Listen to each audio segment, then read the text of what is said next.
உங்கள் பேர் என்ன? என் பேர் கருப்படா கிருஷ்ணமூர்த்தி. கிருஷ்ணமூர்த்தி. நீங்கள் எந்த பகுதியில் இருக்கிறீங்க? அதான் எந்த பகுதி பேர் என்ன? தூசூர் சம்பாமேடா. சரி சரி சரி ஐயா. இப்போ இந்த ஏரி இருக்கு இல்லையா, இந்த ஏரி வந்து என்ன ஏரி? தூசூர் ஏரிங்க. இதுதான் தூசூர் ஏரி கிராமம். எல்லாம் ஜனம் குளிக்க போக நல்லா தான் இருந்தோம். இப்போ வந்து தண்ணி குடிநீர் ஆகி இதெல்லாம் போச்சு, கஷ்டம் கெட்டு போச்சு, தண்ணி கெட்டு போச்சு. அந்த அம்மா கலெக்டர் அப்படி சொல்லுங்க கேட்கலாம். தண்ணி குடிக்க முடியாது, வாய் வைக்கணும், தண்ணி கீழே கையால் பிச்சுக்குது. சரி சரி. இப்போ இந்த தூசூர் ஏரியிலிருந்து விவசாயத்துக்கு தண்ணி பயன்படுதா? பயன்படுது. பயன்படாத நெல் வரலையே. எத்தனை ஏக்கர்?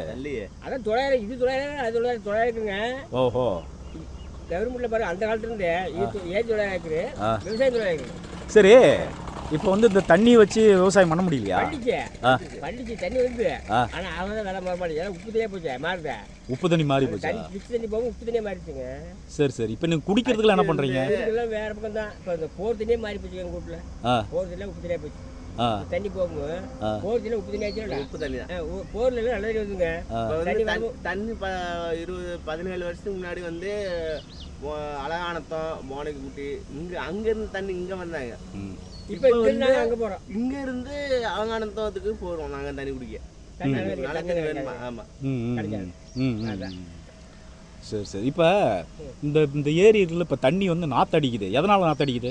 அந்த மீன் விட்டு பிடிக்கிறது கஞ்சா மஞ்சான்னு டிச்சு தண்ணி வருது இல்லைங்க. எங்கேருந்து வருது? நாமக்கல் தான் வருதுங்க. ஓ, நாமக்கல்லேருந்து வந்துட்டு இருக்கா? டிச்சு தண்ணி தான் வருதுங்க. இங்கே தூசூர் ஏரிக்கு வருதா?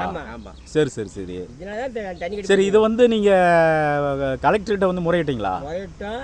அந்த தூசூர் ஸ்ட்ரைக் பண்ணி போய் பார்த்தாங்க. அந்த அம்மா தடம் தான் வெட்டி கொடுக்கணும், எங்கே தடம் காமிங்கிறாங்க. எப்படி எப்படி எப்படி தடம் காமிங்க வெட்டி ஒரு தண்ணி உங்களை காட்ட சொல்கிறாங்களா? தடத்தை தடம் எங்கே விட்டுங்க டிச்ச தண்ணி போகிறதுக்கு தடம் காட்ட சொல்கிறாங்க. அப்போ ஏரிக்கு தான் தண்ணி வருமாம்மா, டிச்ச தண்ணி சாக்கடை வருமாம்மா அப்படின்னு சொல்கிறாங்க. நல்ல கலெக்டர். பேர் என்ன? கலெக்டர் பேர் கேட்கல. சரி சரி சரி. இப்போ வந்து இந்த இது இருக்குல்ல, சம்பு இருக்குன்னு சொல்றீங்கல்ல, இந்த சம்பு வந்து முன்பெல்லாம் இருந்துச்சா இல்லை இப்போதான் இருக்கா? இந்த சாக்கடை தண்ணி வந்து தான் இந்த சம்பு அதுக்கு முன்னாடி வந்து பார்த்தீங்கன்னா இந்த சம்பு வந்து இந்த தண்ணி வந்ததுக்கு அப்புறம் தான் வந்து போகிற வந்து பரவணுச்சு. அதுக்கு முன்னாடி வந்து 4 வருஷம் 5 வருஷம் ஆனால் சீட்டு முழு தான் முடிஞ்சிருந்தா சம்பு கிடையாது, சம்பே கிடையாது. ஆனால் இந்த தண்ணி வந்ததுக்கு அப்புறம் தான் இதனால இப்போ சம்பு வருதுன்னு தருது. ஐயா சரி. இப்போ நீங்க சொல்லுங்க, நாம ஒரு டிப் தண்ணி வருதுங்க. ஆமா, அந்த சம்பு இருக்குங்க. சரி, அது வந்து பரவிட்டாங்க. வயக்காடு பூரா பாருங்க, பூரா செம்பதான் இருக்குங்க. சம்பா கிடக்குது. போய் பாருங்க. நாங்க சொல்றோம் அந்த ரைட்டா சொல்லுங்க. எல்லாம் விவசாயம் பூரா அழிஞ்சு போச்சுன்றீங்க. அழிஞ்சு போச்சு. எல்லாம் போவேன்னா போட்டோல இருந்து பாருங்க அது தெரியும். எத்தனை 50 ஏக்கர் 50 60 போறாது சம்பதான் இருக்கு. எல்லாம் விவசாயம் பண்ண முடியல. அந்த நாம ஒரு டிப் தண்ணி வந்து தான் ஆச்சுங்க. கிட்டத்தட்ட வந்து பாத்தீங்கன்னு சொன்னா இது சுத்தியும் இது வந்து கிட்டத்தட்ட ஒரு 900 ஏக்கர்னு சொல்கிறீங்க. 900 ஏக்கர்னு சொன்னால் கிட்டத்தட்ட வந்து ஒரு டிஎம்சி தண்ணி தேக்கலாம். இப்போ 1 டிஎம்சி தண்ணின்னு சொன்னால் இந்த பக்கம் ஒரு 5 கிலோமீட்ரு கிழக்கால மேற்கால தெற்கால வடக்கால ஒரு 5 கிலோமீட்டர் வந்து நிலத்தடி நீர் ஊறும். அப்படின்னா எவ்வளோ விவசாயிகள் பயனடைவாங்க? அப்படின்னா ஒரு 3000 ஏக்கர் பயனடையுமா? இங்கேயே 900 ஏக்கருங்க. கீழே 900 ஏக்கர். அதுக்கு மேலே அங்கே பாருங்க, செவனே அப்படி பொட்டு போடை புட்டி எல்லாம் இந்த நீர் தான் பாயுது. இந்த கை தண்ணி தான் அதனால தண்ணி தலசம் ஒரு கடத்துல தண்ணி மேலே ஏறிக்கு.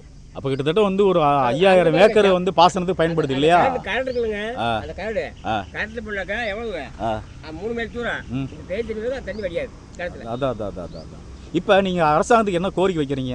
எங்க கேட்டு பார்த்தாங்க, சொல்லல யாருமே. அப்போ நம்பர மாட்டோம். அது கடல்ல அதாவது கொல்லுமலை தண்ணி வந்துச்சுன்னா ஏக்கருக்கு 40 மூட்டை 45 மூட்டை வருதுன்னாங்க நெல்.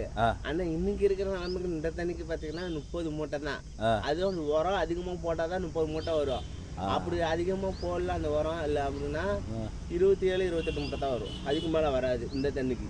இப்போ இந்த உப்பு தண்ணிக்கு வராது. சாக்கடை தண்ணிக்கு வந்து நல்லா உரம் போட்டா தான் 30 மூட்டை வரும் ஏக்கருக்கு. சரி, இப்போ இந்த அரசாங்கத்துக்கு என்ன கோரிக்கை வைக்கிறீங்க? கேட்டு பார்த்துங்க. கேட்டு பார்த்து செக் பண்ணாங்க. ஒன்றும் ஆகலை. தடத்தை கொடுத்து அங்கே கொடுக்கணும், தண்ணி சாக்கடை அந்தம்மா கொடுக்க சொல்லுங்க. பாட்டு விவசாயம் செக் பண்ணி வேணும் செக் பண்ணாங்க. கேட்கல அந்த அம்மா. இப்போ இங்கே இருக்கிற விவசாயிகள் பாருங்கள், இந்த பகுதி விவசாயிகள் தான் எல்லாமே. இங்கே வந்து தொடர்ச்சியாக அந்த பகுதி விவசாயிகள் வந்து போராடிட்டு இருக்காங்க. வந்து முதலமைச்சருக்கு மனு கொடுத்துருக்காங்க, மாவட்ட ஆட்சியருக்கு மனு கொடுத்துருக்காங்க, பொதுப்பணித்துறைக்கு மனு கொடுத்துருக்காங்க, மனித சங்கிலி போராட்டம் ஆர்ப்பாட்டம்லாம் பண்ணியிருக்காங்க. அதுக்கு பின்பும் பார்த்தீங்கன்னு சொன்னால் அந்த நாமக்கல்லேருந்து வரக்கூடிய அந்த சாக்கடை தண்ணியை இந்த ஆட்சியாளர்கிட்ட போய் மனு கொடுக்குறப்போ அந்த ஆட்சியாளர் நம்ம என்ன சொல்லியிருக்காங்க, நீங்கள் வந்து எனக்கு வழிகாட்டுங்க, நான் வந்து சாக்கடை தண்ணி திருப்பி போடுறேன்னு சொல்கிறாங்க. இவங்க ஐஏஎஸ் படிச்சிருக்காங்களா இல்லை வந்து ஒன்றாங்க படிக்காத அறிவு இல்லாதவங்களாம் தெரில. அப்போ இங்கே நம்ம முப்பாட்டை வந்து இந்த ஏரி வந்து சாக்கடை தண்ணி விடுறதுக்கு தான் வந்து செஞ்சு வச்சானா? அவங்க அறிவு வேணாம். ஆக ஒரு பொறுப்பு இல்லாமல் ஒரு ஆட்சியாளர் வந்து இப்படி பதில் சொல்கிறது வந்து ஒரு ஆட்சியாளருக்கு வந்து தகுதி இல்லாத ஒரு நபராக தான் இருப்பார்னு கருதுகிறேன். வரக்கூடிய தண்ணியை அந்த இடத்துலையே வந்து கிட்டத்தட்ட ஒரு ஃபவுண்டேஷன் வந்து உருவாக்கி ஒரு 1 ஏக்கர் 2 ஏக்கர் வந்து பரப்பளவில் அந்த தண்ணி சாக்கடையை தேக்கி சுத்திகரிப்பு செஞ்சு இந்த ஏரிக்கு விடணும். அதுதான் ஒரு ஆட்சியாளருடைய பணி. ஆனால் இந்த மக்களுக்கு சொன்ன வந்து மக்கள் கேட்ட கேள்விக்கும் அவர் சொன்ன பதிலுக்கு எந்த சம்மந்தமும் இல்லை. அதனால் இவங்க என்ன சொல்கிறாங்க அப்படின்னு கேட்டிங்கன்னா, உடனடியாக அரசு தலையிட்டு இந்த தண்ணி வந்து நாற்றடிக்குது, விவசாயத்தை பயன்படுத்த முடியல, ஆடு மாடு குடிக்க பயன்படுத்த முடியல, குடிநீருக்கு பயன்படுத்த முடியல, பயன்படுத்த முடியாத, அதாவது ஆற்று நிறையா தண்ணி போனாலும் நாய் நக்கி தான் குடிக்கணும் அப்படிங்கிற மாதிரி இதை பயன்படுத்த முடியாத ஏரியா இருக்குது. அதனால் உடனடியாக இந்த அரசு தலையிட்டு இந்த சாக்கடை நீரை நிப்பாட்டணும், இந்த ஏரி வந்து சுற்றுலாத்தலமாக்கணுங்கிறது அந்த பகுதி மக்களுடைய கோரிக்கையாக இருக்குது.